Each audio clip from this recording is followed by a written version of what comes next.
Bonjour à tous, aujourd'hui on se retrouve pour la présentation d'un jeu que j'ai reçu des éditions Grimaud pour pouvoir le partager avec vous. Il s'agit du nouveau jeu de la main. Je vous avais mis un petit short et une petite photo en story sur Instagram et vous avez été beaucoup à dire que vous aviez vraiment hâte d'en voir plus. Et bien, du coup, je me suis dépêchée de vous faire la vidéo comme ça pour pouvoir vous le présenter. Donc, le nouveau jeu de la main, hein, c'est le fameux jeu de la main qui a été remis à l'honneur, du coup, par les éditions Grimaud pour notre plus grand bonheur, hein, comme la Sibylle, la nouvelle Sibylle des Salons, que moi, personnellement, j'ai adoré. J'ai trouvé l'approche très ludique et beaucoup plus facile à appréhender, à utiliser, à comprendre aussi. Et je trouve que celui-ci, c'est le même mood, hein. Il est vraiment super bien fait. Super bien expliqué et ça donne vraiment envie de l'utiliser. Voilà. Donc moi, je suis déjà amoureuse de cette boîte. J'adore les côtés ici de la boîte. Franchement, ils sont trop, trop, trop chouettes. Et j'adore ces fameuses boîtes qu'on ouvre comme ça par le dessus. Je trouve ça très, très chouette. Donc on va lire ensemble, du coup, ce qui est écrit au dos. Le nouveau jeu de la main, la maison Grimaud, remet à l'honneur ces grands classiques des jeux divinatoires. Créé par Adèle Moreau, célèbre cartomancienne du XIXe siècle, ce jeu réunit la chiromancie plutôt, l'astrologie planétaire et la cartomancie. Le nouveau jeu de la main se réinvente avec une approche plus ludique et moderne pour rendre accessible à tous la lecture de la bonne aventure.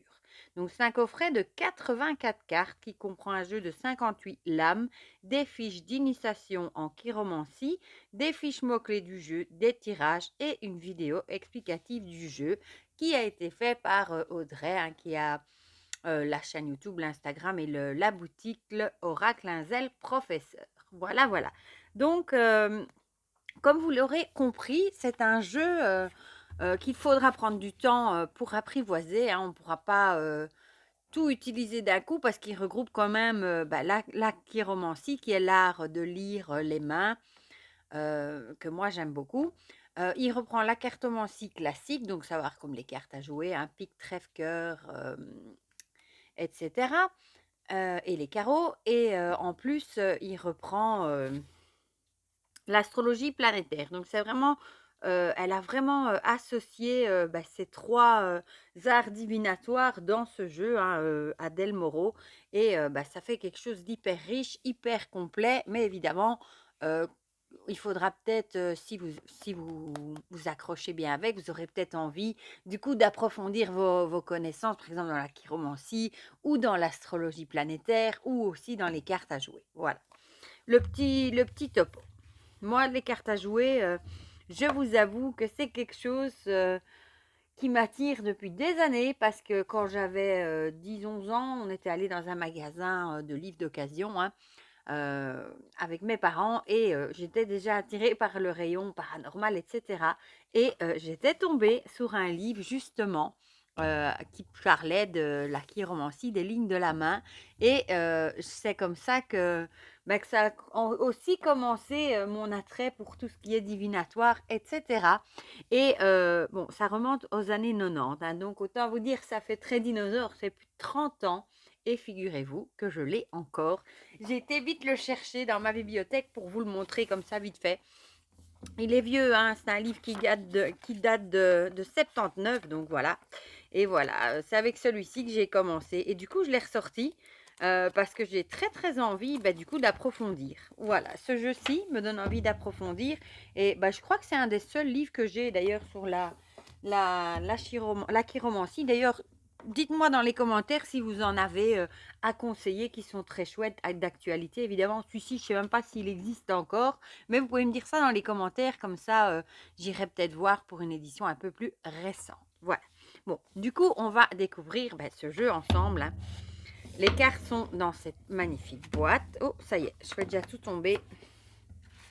Du coup, je vous montre directement le dos, hein. J'adore ce dos avec les planètes. Il est super beau. Les tranches sont neutres, blanches, hein. Je vais vous montrer directement la taille avec un tarot classique. Il me semble que ça m'a l'air d'être à peu près la même taille. Oui, voilà, c'est format tarot classique. me semblait bien. Alors, je vais attraper, on a plein de cartes ici en plus et elles sont hyper intéressantes. Ça remplace le livret et ça, je trouve très chouette parce qu'un livret, souvent, on ne sait pas le laisser ouvert parce qu'il se replie. Tandis qu'ici, on a les cartes sous la main, tout est dans la boîte bien à l'abri. Bon, des cartes, c'est plus solide qu'un livret aussi. Ça s'abîme moins et je trouve ça hyper chouette d'avoir tout ici sous la main. Donc ici, on a une petite carte de présentation. Du coup, je vous la lis vite, hein. Le nouveau jeu de la main. Deviner les mystères des lignes de la main et discerner leur signification est une discipline fascinante. Considérée comme le miroir de l'âme, la paume des mains regorge de mystères. On raconte que la chiromancie trouve ses origines dans l'Inde antique, alliant art divinatoire et philosophie. La lecture des lignes de la main permet à la fois de sonder une personnalité et de faire un voyage dans le temps. Créée par Adèle Moreau, célèbre cartomancienne du XIXe siècle et élève de Mademoiselle Lenormand, le jeu de la main compile 3 disciplines en 58 cartes, donc autant dire c'est riche, hein. La chiromancie, l'astrologie planétaire et la cartomancie. Le nouveau jeu de la main réinvente notre façon de lire la bonne aventure en décryptant le passé pour comprendre le futur et prédire le futur. Non, pour comprendre le présent et prédire le futur. Voilà, voilà. Donc ici, on a tous le contenu, c'est Audrey Aura-Clinzel, la responsable de collection Hélène Amry, design et maquette Thomas Maréchal. Voilà. Alors, la composition du coffret. On vous explique qu'il y a 58 cartes du nouveau jeu de la main.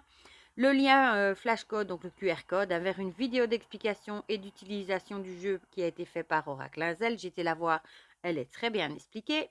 11 fiches explicatives sur la chiromancie, 11 fiches mots-clés de chaque carte à l'endroit et à l'envers, avec son conseil en surligné, des conseils de lecture de cartes avec exemple, et en plus, il y a 10 propositions de tirage de cartes. Bon, on va regarder du coup tout ça ensemble, hein.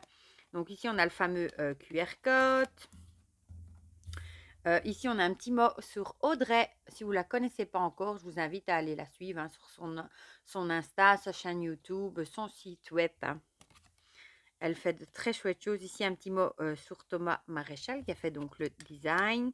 Alors, ici, on a un lexique de la chiromancie, hein, qui vous explique qu'on a tous une main active et une main passive. Et alors, tous les mots de vocabulaire pour ceux qui ne connaissent peut-être pas ce qu'est un mont, une phalange, une racette, etc. On a les conseils de lecture des lignes de la main. Voilà, donc il vous explique ça très très bien. Ensuite, ici, on a, je vais prendre les 2 cartes, je vais les déposer, ce sera plus simple. Les types de mains, il y en a 7 par couleur, si je ne dis pas de bêtises, 1, 2, ouais, il y en a bien 7. Donc, on a la main lunaire, par exemple, et on nous dit les mains sont divisées en 7 couleurs et reliées aux planètes astrologiques. Donc, on retrouve une couleur par main et par planète astrologique, et on vous dit le plus et le moins de la personne. Par exemple, si vous avez une main lunaire, en plus vous serez réceptif et imaginatif, et vous côté un peu négatif, vous serez instable et rêveur. On vous donne les caractéristiques d'une main lunaire, par exemple molle, potelée, fine, étroite, mont aplati, sauf celui à la percussion. Et la même chose pour les doigts, courts, pointus, première phalange du pouce courte. Voilà, donc on a main lunaire, main martienne, main mercurienne, jupitérienne, vénusienne, saturnienne et on a apollonienne. Voilà, donc ça c'est déjà chouette. Vous pouvez vous amuser à voir quel type de main vous avez. Voilà. Alors, ici, on a une petite carte avec la cartographie de la main. On vous dit que la main comporte 4 lignes principales et 5 lignes secondaires. Qui n'a pas encore regardé sa ligne de vie, hein, comparée pour voir s'il allait vivre longtemps ou pas? On a tous fait ça, hein, dans notre jeunesse. Et bon, voilà, ici, c'est un peu plus sérieux du coup parce que on disait parfois que si elle était courte, on n'allait pas vivre longtemps, etc. Mais bon, ce n'est pas vrai, voilà. Donc, on vous explique toutes les lignes de vie, de la ligne de vie, de tête, de cœur, du destin. Et ensuite, ici, on a les lignes d'Apollon, Mercure, Vénus, les racettes et les lignes d'union. Qui n'a pas aussi fait comme ceci pour voir le nombre d'enfants qu'il allait avoir, hein. Cartographie de la main. Du coup, la paume de la main est divisée en 7 monts liés aux influences des planètes astrologiques. Donc ici, on vous les explique ou on vous les réexplique si vous les connaissez, hein. Je trouve ça très bien fait. Alors, on a une petite carte sur les doigts. L'examen de la longueur, de la tenue, la tonicité permet de livrer de précieuses informations sur la personnalité et chaque doigt est associé à une planète. Voilà, et on vous dit, hein, par exemple, l'index, si vous avez un index court, ouais, vous avez peut-être un manque de courage, etc. Ensuite, on a une carte sur les monts, hein, aussi, monts de Jupiter qui sont aussi associés à des planètes. Voilà, on en a deux même d'ailleurs, voilà. Ensuite, ici, on a voilà, 3 cartes avec les lignes de la main, la ligne de vie, de tête, de cœur. On vous dit par exemple la ligne de vie, si elle est longue et profonde, vie stable et bonne santé, etc. Et ça, vous avez pour du coup toutes les lignes de la main. Ensuite, on a les petits signes. Si vous voyez ces signes entre les lignes et les monts, ils vous livreront de précieuses informations sur le court terme. Voilà. Ensuite, on a une petite carte qui vous explique comment décrypter la carte. Donc, on a 58 cartes et là-dedans, on a deux cartes une carte de consultant et une carte de consultante. Voilà. Donc, elles sont divisées en 7 couleurs et reliées aux planètes astrologiques. Donc, pour chaque planète astrologique, vous allez avoir une couleur et 7 types de mains. On va retrouver ici en haut les mots-clés de la carte droite. Ici en bas, les mots-clés de la carte inversée. Sa planète astrologique, la carte traditionnelle en carte droite, donc associée à la cartomancie. Et la cartomancie traditionnelle pour l'inversé. Et ici, la caractéristique de la main. Donc tout ça, on le retrouve sur une carte. Ensuite, on passe à toutes ces fiches ici qui sont les mots-clés par couleur du coup de main, hein. Par exemple, la main lunaire, vous avez combien il y en a 7, 8 cartes avec à chaque fois, vous voyez ici, hein, en droit, par exemple, un mot-clé en gras, le signe cartomancie à côté, quelques mots-clés et alors un petit conseil. Par exemple, ici, prudence recommandée. Pareil, en inversé, des mots-clés et la petite phrase. Et ça, évidemment, on a pour tous les types de mains. Voilà. Et ça, c'est hyper intéressant. Et si on retourne, eh bien, on a... je vais reprendre celle-ci, peut-être... Non, on va faire dans l'ordre comme ça. On a les exemples de tirage. Voilà. Par exemple, ici, Louise va-t-elle avoir des nouvelles de Lucien? Et on a un exemple. Et Olympe veut savoir si elle va réussir sa carrière d'actrice. Pareil, on a un exemple. Ensuite, on a tirage des mains dans le cambouis. J'adore le nom. Tirage pour définir ses priorités et agir en conséquence quand on a du mal à avancer sur un projet. Tirage de la poignée de main pour trouver un accord. Le tirage du signe pour décrypter plus en détail un signe apparent sur une main. Le tirage de la gifle pour éclaircir une situation. Tirage de la ligne pour révéler votre évolution, hein, où je suis, où je vais, comment j'y vais. Tirage de la bonne aventure pour voir ce qui vient à soi entre futur et leçon à tirer. Tirage du reflet pour faire le parallèle entre vos mains passives, donc le reflet de vos expériences passées, et vos mains actives, reflet de vos actions futures, à des fins d'harmonisation. Ainsi, vous en tirez le maximum de bénéfices. Tirage de la main dans la main pour évaluer une relation de tout type, amoureuse, professionnelle, amicale ou familiale. Le tirage du doigt pour évaluer une situation sur 3 niveaux. Le tirage de la main, tirage général pour un aperçu rapide des différents aspects de la vie. Et on a une carte avec des conseils de lecture pour vos tirages. Donc, vous voyez, on a vraiment beaucoup de choses comme info avec ces cartes. Moi, je trouve ça super chouette. Voilà. Bon, je vais mettre les mots-clés de côté. Du coup, je vais mettre ceux-ci aussi de côté. Voilà. Enfin, de côté, à côté. Et on va du coup regarder les cartes, les 58 cartes. Donc ici, à la fin, on retrouve donc la carte du consultant et de la consultante, hein. Si par exemple, vous voulez une consultation, par exemple, pour vous, vous pouvez mettre la consultante si vous êtes une femme, ou la carte du consultant si vous êtes un homme, et si vous êtes une femme, par exemple, et que vous voulez des infos pour quelqu'un d'autre qui demande un tirage ou pour votre conjoint avec son accord, évidemment, vous pouvez, par exemple, mettre le consultant. Voilà. Et alors, on passe du coup aux séries de cartes. Donc ici, on a les mains lunaires. Voilà, donc on reconnaît ici la planète, la cartomancie en droit, la cartomancie en vert, le type de main. Donc on reprend du coup ici type rêveur par exemple. Et alors on a le mot-clé en droit et le mot-clé en vert, à l'envers plutôt. Voilà. Et ça, et les mains sont différentes. Voilà. Ici on a par exemple déplacement et visite, contrariété, retard.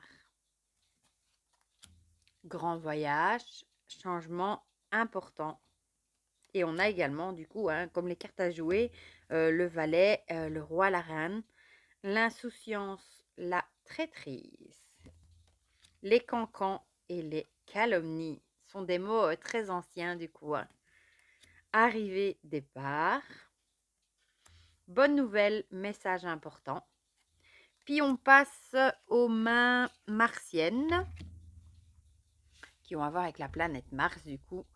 Colère, confusion, embûche, hostilité, embarras et espoir. Et du coup, la main ici, c'est type impulsif.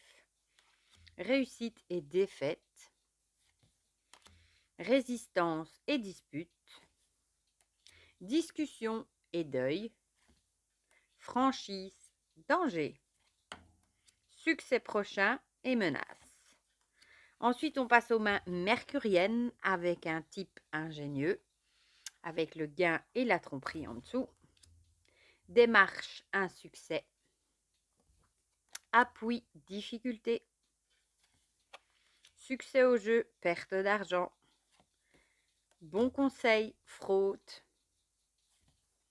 Commerce, contrariété. Ingéniosité, transaction. Je lis à l'envers, hein. Désolée. Triomphe et ruine. Du coup, on passe aux mains jupitériennes avec un type de leader, avec stabilité, injustice, démarche utile, refus, en justice, aucun résultat, procédure, ajournement, expectative, tracasserie, riche mariage, querelle de famille, promotion, situation compromise, sympathie, indifférence.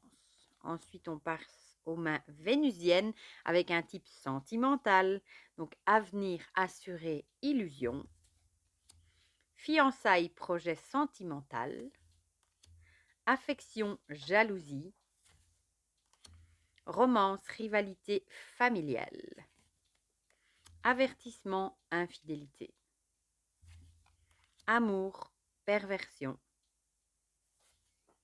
rapprochement, du prix, grande joie, irritation. Ensuite, on passe aux mains saturniennes associées à la planète Saturne. Avec le type pragmatique, on a l'aisance et l'avantage, le bonheur et la festivité, bonnes idées, résolutions, l'héritage et les dommages, liaison amoureuse, visite imprévue, inquiétude, rêve de fortune, la guérison et la brouille, la fortune, la cupidité, et enfin, on passe aux mains apolloniennes ou soleil, ou solaire, plutôt je vois le soleil là, avec un type harmonieux. Donc on a réjouissance et changement, accord, obstacle, prestige, solitude, beau voyage et maladresse, indiscrétion, imprudence, distinction, amitié, dévouement, hostilité, accord parfait et infortune. Voilà. Donc vous voyez, il y a beaucoup de choses à travailler, hein. On a, déjà les planètes astrologiques, on a, les lignes de la main, les signes de cartomancie, on a, un sens en droit et envers.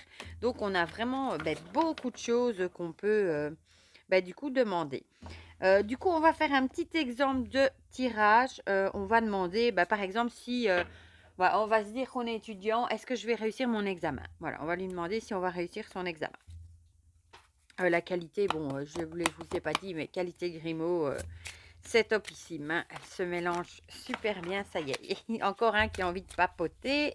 Il allait déjà sauter une carte.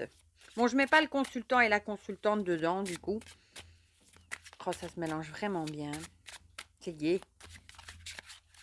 Hop, du coup. Bon, du coup, j'aurais pas en droit en vert parce que pour les mettre en droit en vert, il faut vraiment, une fois mettre sur le bureau et vraiment tout bien mélanger comme ça pour avoir tout un peu mélangé. On va bien le mélanger, hein, comme je ne l'avais pas encore mélangé. Je voulais vous le montrer d'abord. Du coup, on va se concentrer et on va demander est-ce que je vais réussir mon examen. Voilà, bon, on va étaler. Ça glisse super bien. Et on va prendre celle-ci. Est-ce que je vais réussir mon examen? À savoir que c'est fictif, je n'ai aucun examen à passer, hein. Du coup, on a distinction. Ben voilà, je vais passer mon examen avec grande distinction. Donc oui, je vais le réussir haut la main. Je vais quand même vous dire les mots-clés, hein. Voilà, c'est net et direct, hein. Donc, on a singularité reconnue, marque d'estime, frère preuve de sagesse. Donc, peut-être qu'on va même avoir l'estime de notre entourage, de nos professeurs, de nos pairs qui vont... parce que réussir avec distinction, en général, quand on réussit avec distinction, c'est vraiment avec au plus haut niveau, on brille, quoi. Voilà. Donc, la réponse à ma question, si je vais réussir mon examen, oui, avec brillamment, je dirais. Voilà, voilà. Du coup, je pense que c'est le mieux à faire pour l'apprivoiser au départ, sauf si évidemment vous le connaissez déjà, si vous avez déjà travaillé avec, si vous êtes doué en chiromancie, cartomancie, etc. Mais pour ceux qui, comme moi, n'y connaissent pas tant que ça, peut-être tirer une carte quand vous avez une petite question. Commencez par tirer une carte pour commencer à l'apprivoiser. Je trouve ça très bien. Et je voulais quand même rajouter que c'est un jeu qui, bon, le jeu de la main me paraissait extrêmement compliqué de premier abord. Bon, les éditions précédentes, hein, parce que justement, il y avait plusieurs domaines qui entraient en ligne de mire. Les lignes de la main et tout ça paraissait très compliqué. Et je trouve que les éditions Grimaud arrivent à remettre au goût du jour des jeux plus anciens, du coup et avec un côté vraiment ludique et qui donne vraiment envie de l'utiliser, d'apprendre à les connaître et à s'en servir. Je trouve ça vraiment génial, ces petites cartes, les mots-clés. Enfin, je trouve ça vraiment génial. Moi, en tout cas, ils m'ont redonné l'envie d'analyser un peu plus la chiromancie. Voilà. Du coup, j'espère que cette petite vidéo vous aura plu, hein, vu que pour certains, vous l'attendiez avec impatience. Vous me direz dans les commentaires ce que vous en pensez, si vous aussi, ça vous a donné l'envie de l'utiliser. Si vous vous y connaissez en chiromancie, pourquoi pas. Si vous avez des livres de référence à me conseiller, n'hésitez pas à me le mettre dans la barre de description. Si vous avez aussi une ancienne version, pourquoi pas, vous pouvez me le dire aussi. Et dites-moi ce que vous pensez finalement de ce jeu, s'il vous intrigue, si vous avez envie de l'acquérir, ou si c'est déjà fait par exemple, ou si au contraire, c'est pas du tout le style de jeu que vous aimez. Voilà, dites-moi tout ça dans les commentaires, comme ça on partage tout ça ensemble comme d'habitude. Je dis encore 1000 fois merci aux éditions Grimaud de me l'avoir fait parvenir. Et pour le reste, je vous fais plein de gros bisous et on se dit à très vite pour de prochaines vidéos. Bisous bisous.